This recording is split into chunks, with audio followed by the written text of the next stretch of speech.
그러면 그 우리 조 기자 추가 질문 받고 좀 마무리해도 되겠습니까? 혹시 다른 분 질의가 준비가 안 됐으면. 네, 이어진 기자. 예. OBS 이어진이고요. 비례대표나 또 지역구나 좀 생각하시는 쪽이 있으신지 궁금합니다. 말씀해 주시겠습니까? 이용기 기자부터.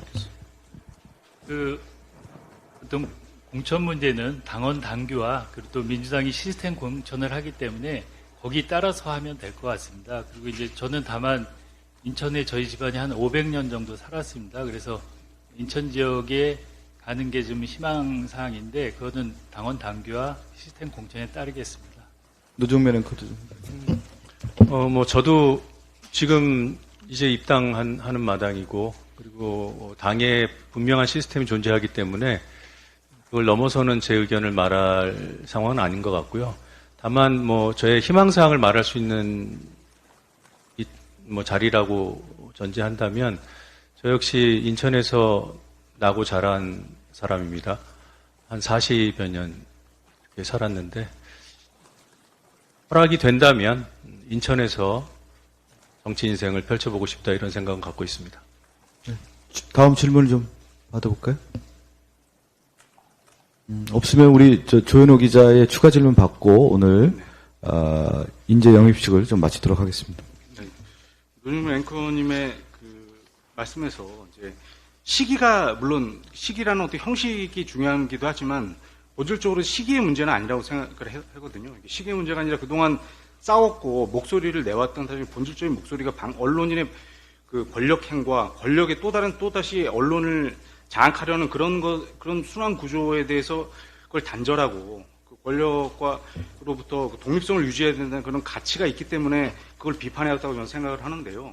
그렇기 위해서 해직을 여러 차례 되고 끌려다니면서까지도 이렇게 싸웠던 걸로 알고 있는데, 그러면 그동안 싸웠던 모든 이력과 또 YTN에 있는 종사자들 따르던 선후배들이 그런 YTN 언론 노동자들에게 결국 이 자리를 오기 위해서 그동안 이렇게 싸운 거 아니었냐는 그런 절망감도 줄 수 있을 것 같은데, 그런 점에서 혹시 부끄러움 같은 건 들지 않으시는지 한 말씀 구하고 싶고요. 그리고 이제 민주당에도 여쭤보고 싶은데요.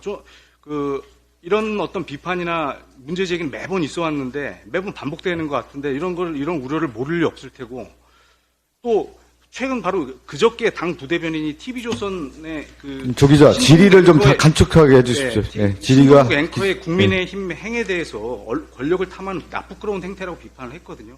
근데 그런 영입과에 비춰보면 이건 역시 내로남불 아닙니까? 민주당 역시. 네. 일단 제가 답을 먼저 하고요.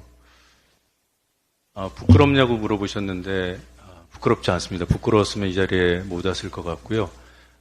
언론인에게 요구되는 윤리 강령이 모든 행보를 차단하는 것은 아니어야 한다고 생각하고, 제가 10수년 동안 제 판단으로, 제 소신으로 정치권에 몸담은 사람들을 비판했던 것은 예외 없이 이런 냉각 기간을 거치지 않고 직행한 사람들입니다.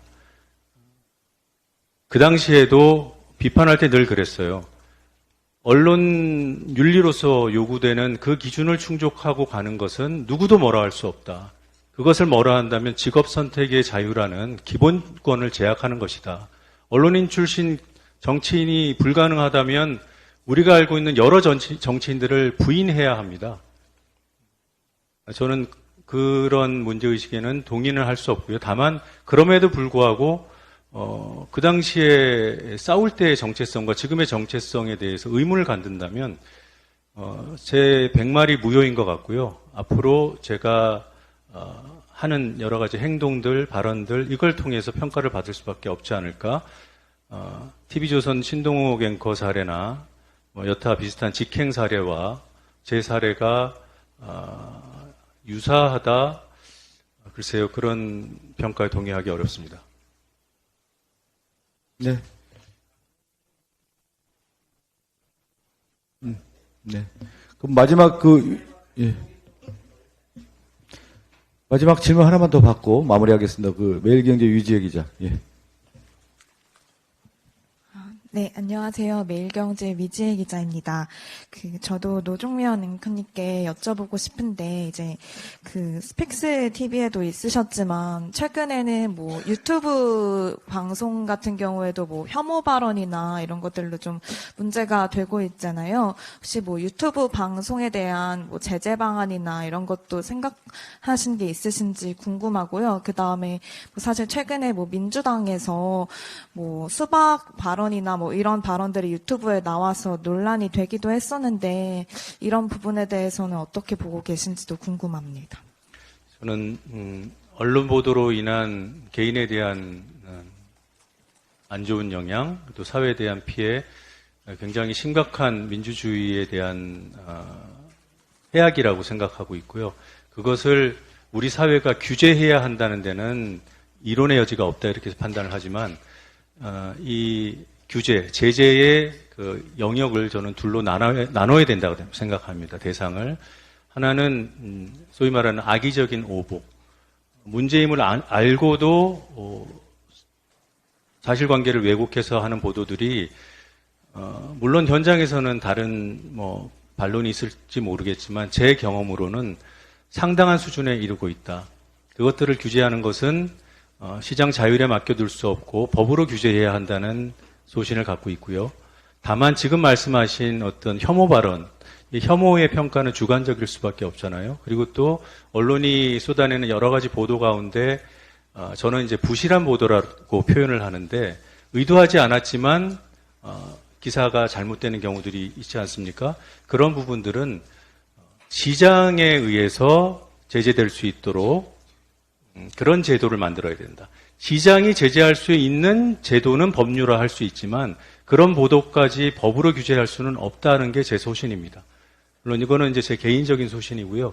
이런 부분들을 더 여러 분야의 여러 사람들과 토론하고 또 소통하고 또 고민하고 그래서 좋은 대안을 만들고 싶다. 이게 제가 정치를 하려는 기본적인 이유 중에 하나입니다. 네.